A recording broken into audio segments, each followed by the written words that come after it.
अस्सलाम वालेकुम स्टूडेंट्स। उम्मीद है आप लोग खैरियत से होंगे और अपने स्टडीज़ में मसरूफ़ होंगे।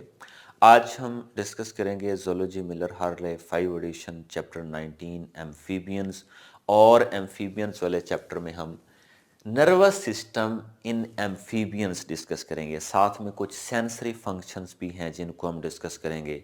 सेंसरी स्ट्रक्चर, जैसा कि हमारे पास सेंसरी रिसेप्टर्स इनकी स्किन के ऊपर मौजूद होते हैं, उसके बाद लेटरल लाइन सिस्टम भी इनमें मौजूद होता है, और साथ में कीमो रिसेप्टर्स को डिस्कस करेंगे। वीएन का जो टॉपिक है वो अगले लेक्चर में हम उसको कवर करेंगे, क्योंकि उसको अगर हम इसमें कवर करें तो फिर ये लेक्चर बहुत लेंथी हो जाता है। तो स्टूडेंट्स चलते हैं अपने लेक्चर की तरफ। वो कहता है कि अगर हम एम्फीबियंस के नर्वस सिस्टम की स्टूडेंट्स बात करें तो वो कहता है that is totally similar to that of other vertebrates, के जो अदर वर्टिब्रेट्स का नर्वस सिस्टम है इसी तरीके से ही एम्फीबियंस का नर्वस सिस्टम होता है। अब अगर हम अदर वर्टिब्रेट्स के नर्वस सिस्टम की बात करें तो उनमें जो ब्रेन होता है वो 3 एम्ब्रियोलॉजिकल सब डिवीजन से मिलकर बनता है। तो एम्फीबियंस के अंदर भी सेम इसी तरीके से होता है। देखते हैं वो कौन कौन सी 3 एम्ब्रियोलॉजिकल सब डिवीजन्स हैं। स्टूडेंट्स, अगर हम उन 3 एम्ब्रियोलॉजिकल सब डिवीजन्स की बात करें तो हमारे पास पहली जो सब डिवीजन है उसको हम प्रोजेनसेफेलॉन कहते हैं। दूसरी हमारे पास मीजनसेफेलॉन है, और तीसरी हमारे पास रोम्बेनसेफेलॉन है। ये 3 एम्ब्रियोलॉजिकल सब डिवीजन्स हैं जिनसे आगे ब्रेन की डेवलपमेंट होती है। तो इसलिए उसने कहा है कि nervous system of amphibian is similar to that of other vertebrates, develop from 3 embryological subdivisions, और ये 3 एम्ब्रियोलॉजिकल सब डिवीजन्स हैं। याद रख लीजिए स्टूडेंट्स, ये वो सब डिवीजन्स हैं जिनसे ब्रेन बनता है, और इन्हीं में से ही आगे डेवलप होता है हमारा फोर ब्रेन है, मिड ब्रेन है और हाइंड ब्रेन है। तो गौर करिएगा स्टूडेंट्स, मिसाल के तौर पर हम कंसीडर करते हैं कि ब्रेन की फॉर्मेशन हो रही है, तो ये हमारे पास जो है वो स्पाइनल कॉर्ड है। तो हमारे पास सबसे पहला हमारे पास जो नीचे से जो पोर्शन बन रहा है, ये वाला जो पहला पोर्शन है जो कि नियर टू स्पाइनल कॉर्ड है स्टूडेंट्स, इसको हम रोम्बन सेफेलॉन कहते हैं। और इस रोम्बन सेफेलॉन का जो दूसरा नाम है रोम्बन सेफेलॉन, हम ये कह सकते हैं कि इससे आगे हमारा हाइंड ब्रेन डेवलप होता है। हाइंड ब्रेन, तो यानी कि एम्ब्रियोलॉजिकल स्टेजेस में रोम्बेनसेफेलॉन से हाइंड ब्रेन बनता है। उसके बाद हमारे पास एक और सब डिवीजन होती है जिसको हम मीजनसेफेलॉन कहते हैं, और इस सेकंड सब डिवीजन जो है इससे हमारा मिड ब्रेन बनता है। मिड ब्रेन, और लास्ट में हमारे पास लार्जेस्ट पार्ट है, एंड डेफिनेटली हमारे अंदर भी जो हमारा ब्रेन का लार्जेस्ट पार्ट है वो फोर ब्रेन होता है। तो हमारे पास ये जो आउटर मोस्ट और जो टॉप के ऊपर हमारे पास एम्ब्रियोलॉजिकल सब डिवीजन है, इसको हम कहते हैं प्रोजेनसेफेलॉन, और इससे हमारा फोर ब्रेन बनता है। Fore brain. तो इस तरीके से स्टूडेंट्स हमारे पास जो 3 एम्ब्रियोलॉजिकल लेयर्स होती हैं, सब डिवीजन्स होती हैं, जिनसे आगे ये ब्रेन बनता है। नेक्स्ट स्टूडेंट्स, हम देखते हैं कि ये जो हमारे पास 3 पार्ट्स हैं ब्रेन के, जिन ये जो हमारे पास हैं हाइंड ब्रेन है, मिड ब्रेन है और फोर ब्रेन है, जो कि 3 एम्ब्रियोलॉजिकल सब डिवीजन से बनी है। आगे इनके फंक्शंस देखते हैं। याद रख लीजिए, अब हमारे पास रोम्बेनसेफेलॉन कन्वर्ट हो चुका है हाइंड ब्रेन में, मीजनसेफेलॉन कन्वर्ट हो चुका है मिड ब्रेन में, और हमारे पास प्रोजेनसेफेलॉन बन चुका है फोर ब्रेन। तो अब हम function hind brain, mid brain और फोर ब्रेन के नाम से देखेंगे कि ये एम्फीबियंस के अंदर कौन कौन से रोल प्ले करते हैं।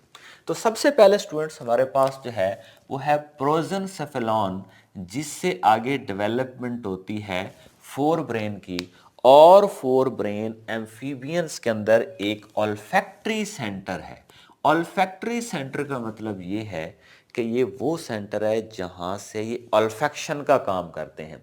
याद रख लीजिए, जिस तरह हमारे अंदर ऑल्फैक्टरी सिस्टम जो है वो सेंस ऑफ स्मेल का काम करता है, तो इसी तरह इनके अंदर भी ऑल्फैक्टरी सेंटर यानी सेंस ऑफ स्मेल, या एम्फीबियंस में स्मेल की सेंस को डिटेक्ट करने वाला जो पार्ट है वो फोर ब्रेन के पार्ट में होता है, जिसे हम ऑल्फैक्टरी सेंटर कहते हैं। दूसरा स्टूडेंट्स हमारे पास है रीजन्स ऑफ कलर चेंजेस। तो डेफिनेटली स्टूडेंट्स, हमारे पास एम्फीबियंस की जब हम एक्सटर्नल स्ट्रक्चर्स पढ़ रहे थे तो स्किन में हमने डिस्कस किया था कि skin of amphibians have some special type of cells which are actually colour producing, which are known as chromatophores. तो एक्चुअली वो जो क्रोमैटोफोर जो कलर प्रोड्यूसिंग सेल्स जो कि एम्फीबियन की स्किन के अंदर होते हैं, उनको कंट्रोल हमारे पास ये रीजन कर रहा होता है जिसको हम कहते हैं रीजन ऑफ कलर चेंजेस। और ये रीजन ऑफ कलर चेंजेस हमारे पास जो एम्फीबियंस हैं उनके फोर ब्रेन में प्रेजेंट होता है। उसके बाद यही फोर ब्रेन स्टूडेंट्स एम्फीबियन के अंदर विजरल फंक्शन करता है।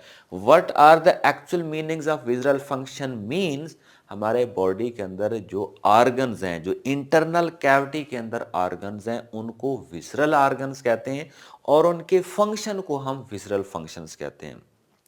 जैसे लीवर है हमारे पास, उसके बाद हमारे किडनीज हैं, उसके बाद हमारे पास जो हार्ट है, ये जितने भी ऑर्गन्स हैं इनको हम विसरल ऑर्गन्स कहते हैं और इनके फंक्शन को विसरल फंक्शंस कहते हैं। तो विसरल फंक्शन को भी कौन कंट्रोल करता है? हमारे पास फोर ब्रेन। नेक्स्ट हमारे पास स्टूडेंट्स, हमारे पास ये दूसरा पार्ट आता है। यहां तक हमने क्लियर किया है। अब हम यहां तक देखते हैं, जो ये वाला पार्ट है जिसको हम मिड ब्रेन कह रहे हैं, ये कौन कौन से फंक्शन करता है? वो कहता है स्टूडेंट्स कि ये जिस एम्ब्रियोलॉजिकल लेयर से डेवलप हुआ है उसको तो मीजनसेफेलॉन कहते हैं। आगे डेवलपमेंट हो गई किसकी? मिड ब्रेन की। आगे स्टूडेंट्स वो कहता है कि हमारे पास यही जो मिड ब्रेन है, इसके अंदर एक खास किस्म का सेंटर मौजूद होता है जिसको हम कहते हैं ऑप्टिक टेक्टम। अब ये जो ऑप्टिक टेक्टम है ये बहुत सारे फंक्शन करता है। यहाँ पर देखें तो ये विजुअल फंक्शन भी करता है। विजुअल फंक्शन डेफिनेटली हमें पता है देखने वाले जो काम होते हैं, यानी कि आंखों से किसी ऑब्जेक्ट को देखने का, और यानी कि जो विजुअल कंट्रोल है ये भी यही कंट्रोल करता है। उसके बाद सेंसरी फंक्शन, बहुत सारे सेंसरी फंक्शन भी ये जो है वो उनको भी डिटेक्ट करता है, और साथ में मोटर फंक्शन। अब इन दो पॉइंट्स को समझना है कि सेंसरी और मोटर फंक्शन क्या है। स्टूडेंट्स, किसी भी रिसेप्टर के जरिए से मैसेज को सेंस करके ब्रेन तक पहुंचाना, ऐसे फंक्शन को हम सेंसरी फंक्शंस कहते हैं। और एक दफा मैसेज ब्रेन या स्पाइनल कार्ड के पास पहुंच गया, उसको फिर आगे इफेक्टर तक दोबारा जहां पर कोई प्रॉब्लम था वहां पर पेन क्रिएट करने के लिए या रिस्पॉन्स शो करने के लिए जो ब्रेन से मैसेज आता है उसको हम मोटर फंक्शन कहते हैं। नेक्स्ट स्टूडेंट्स, हमारे पास लास्ट पार्ट है रोम्बेनसेफेलॉन। हमारे पास ये रोम्बेनसेफेलॉन जिसको हम हाइंड ब्रेन कहते हैं, इसकी स्टूडेंट्स अगर हम बात करें तो इसके अंदर भी मोटर कोऑर्डिनेशन होती है। मोटर कोऑर्डिनेशन का मतलब ये है कि बॉडी के इफेक्टर्स और उसके बाद ब्रेन और स्पाइनल कॉर्ड के दरमियान कनेक्शन, इसको हम मोटर फंक्शन कहते हैं। तो ये रोम्बेनसेफेलॉन यानी कि हाइंड ब्रेन इसको भी मतलब परफॉर्म करता है। उसके बाद एम्फीबियंस की बॉडी के अंदर जो हार्ट रेट है वो भी यही कंट्रोल करता है, हाइंड ब्रेन। और साथ में इनके अंदर जो रिस्पायरेशन का रेट है, यानी कि ब्रीदिंग का जो रेट है, वो भी यही कंट्रोल करता है। कौन? Hind brain. अब नेक्स्ट स्टूडेंट्स, हम जो ब्रेन है इसके बाद जो और कुछ सिस्टम्स हैं, सेंसरी सिस्टम्स हैं, हम उनको डिस्कस करते हैं। Sensory receptors. अगर स्टूडेंट्स हम सेंसरी रिसेप्टर्स की बात करें तो वो कहता है कि इनकी जो स्किन होती है ना, उस पूरी स्किन के ऊपर सेंसरी रिसेप्टर्स डिस्ट्रीब्यूटेड होते हैं, प्रेजेंट होते हैं, स्कैटर्ड होते हैं, फैले हुए होते हैं। अब उनमें कौन कौन से हो सकते हैं? तो सबसे पहले वो कहता है कि डिस्ट्रीब्यूशन होती है डिस्ट्रीब्यूटेड ओवर द स्किन, यानी कि जो स्किन है उसके ऊपर सेंसरी रिसेप्टर प्रेजेंट होते हैं जो क्या करते हैं? रिस्पॉन्ड करते हैं। कौन कौन से जो स्टिमुलाई होते हैं रिस्पॉन्ड करते हैं? तो वो कहता है ये हीट को भी रिस्पॉन्ड करते हैं, ये कोल्ड को भी डिटेक्ट कर सकते हैं, और ये पेन वगैरह जो होता है ये उसको भी डिटेक्ट करते हैं। नेक्स्ट स्टूडेंट्स, फिशेस की अगर हम बात करें, अगर आप लोगों को याद हो तो पिछले फिशेज वाले चैप्टर में हमने पढ़ा था कि हमारे पास जो फिशेज होती हैं उनकी बॉडी की जो साइडें होती हैं वहाँ पर कुछ पोर्स होते हैं और वो सेंसरी होते हैं, और पूरी दोनों साइडों पर एक लाइन बनाते हैं जो वाटर की जो मूवमेंट होती है ये उसको डिटेक्ट करने के लिए उसको यूज़ किया जाता है। तो उन दोनों लाइन का एक ख़ास सिस्टम होता है, यानी कि ये अगर फिश की बॉडी है तो इनकी साइडों पर इस तरह से पोर्स होते हैं। अब ये तो डेफिनेटली डायग्राम में आप लोग एक साइड देख रहे हैं तो दूसरी साइड पर भी होते हैं। तो इस तरह का फिशेस के अंदर जो सिस्टम होता है उसको हम कहते हैं लेटरल लाइन सिस्टम। ये लेटरल लाइन सिस्टम फिशेस को वाटर के अंदर जो वाटर की मूवमेंट होती है उसको डिटेक्ट करवाने में हेल्पफुल होता है और ये मैकेनो रिसेप्टर के तौर पर काम करता है। तो इसी तरीके से एम्फीबियंस के अंदर भी मैकेनो रिसेप्टर के तौर पर लेटरल लाइन सिस्टम प्रेजेंट होता है। But one thing that's very interesting to keep in mind you is that lateral line system only जो इक्वेटिक एम्फीबियंस हैं उनके अंदर फंक्शनल होता है और ज़रूरत भी उन्हीं को होती है। जो लैंड पर रहने वाले एम्फीबियंस हैं उनको लेटरल लाइन सिस्टम की ज़रूरत नहीं होती। तो जिस तरह का फिशेस के अंदर लेटरल लाइन सिस्टम है, so similarly lateral line system is also present in the amphibians. लेकिन यहाँ पर याद रख लीजिए एम्फीबियंस के अंदर यहाँ पर ये lateral line system mechano receptor के तौर पर काम करता है। लेकिन फिशेस के अंदर अभी तक आप लोगों ने फिशेस वाले चैप्टर में ओनली मैकेनो रिसेप्टर रखने वाला लेटरल लाइन सिस्टम आप लोगों ने पढ़ा है। लेकिन फिशेस के अंदर कीमो रिसेप्टर वाला भी लेटरल लाइन सिस्टम एग्जिस्ट करता है।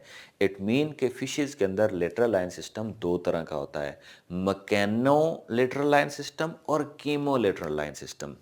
Definitely mechano-lateral line system that detect the mechanical stimuli and the chemo जो lateral line system है that detect the actually chemical which are present or dissolve in the water। तो जिससे fishes acidity और specially alkalinity वगैरह को detect करती हैं।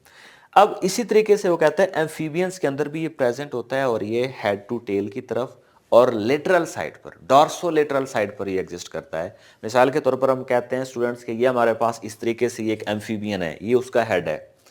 तो लोअर साइड से यहां बिल्कुल लोअर सेंटर से हम साइड की तरफ आए तो इसे हम कहेंगे वेंट्रोलेटरल। अगर ऊपर वाली साइड से हम साइड को ऊपर वाली सरफेस से हम लेफ्ट या राइट साइड पर जाएं तो इस लाइन को हम कहते हैं डार्सोलेटरल। डार्सल मीन ऊपर, लेटरल मीन साइड। तो डार्सोलेटरल ऊपर से साइडों की तरफ फैला हुआ होता है लेटरल लाइन सिस्टम जो कि एम्फीबियंस के अंदर होता है। नेक्स्ट स्टूडेंट्स हम बात करते हैं कीमो रिसेप्टर्स की। अगर हम कीमो रिसेप्टर्स की बात करें तो स्टूडेंट्स ये ऐसे रिसेप्टर्स होते हैं जो एक्चुअली केमिकल्स को डिटेक्ट करते हैं। केमिकल फूड हो सकता है, केमिकल एयरबॉर्न यानी कि कोई स्मेल हो सकती है, केमिकल डिटेक्शन मीन टेस्ट की हो सकती है, या कोई अनॉक्सियस केमिकल हो सकता है जो कि जहरीला हो या किसी और स्पीशी का हो जो सेहत के लिए या बॉडी के लिए ख़तरा हो। तो इस किस्म के केमिकल्स को डिटेक्ट करने के अमल को के लिए जो हमारे पास रिसेप्टर्स होते हैं उनको हम कीमो रिसेप्टर्स कहते हैं। तो इनके अंदर एम्फीबियंस के अंदर भी वो कहता है कीमो रिसेप्टर्स प्रेजेंट होते हैं, खास तौर पर नेजल एपिथेलियम में। अब इस पॉइंट को समझिएगा स्टूडेंट्स, ऐसे होता है नेजल एपिथेलियम का मतलब ये है कि मिसाल के तौर पर ये नेजल कैविटी है एम्फीबियंस की, नोज वाली कैविटी जहाँ से एयर जा रही है। तो अंदर जाकर इस तरह से एक खास मेम्ब्रेन होती है, इस मेम्ब्रेन को हम कहते हैं नेजल एपिथेलियम। इस नेजल एपिथेलियम में आगे सेंसरी रिसेप्टर्स होते हैं इस तरह से। ये सारे सेंसरी रिसेप्टर्स हैं, ये आगे उनके डेंड्राइट्स हैं और आगे ब्रेन की तरफ इनके एक्सोन्स जा रहे होते हैं।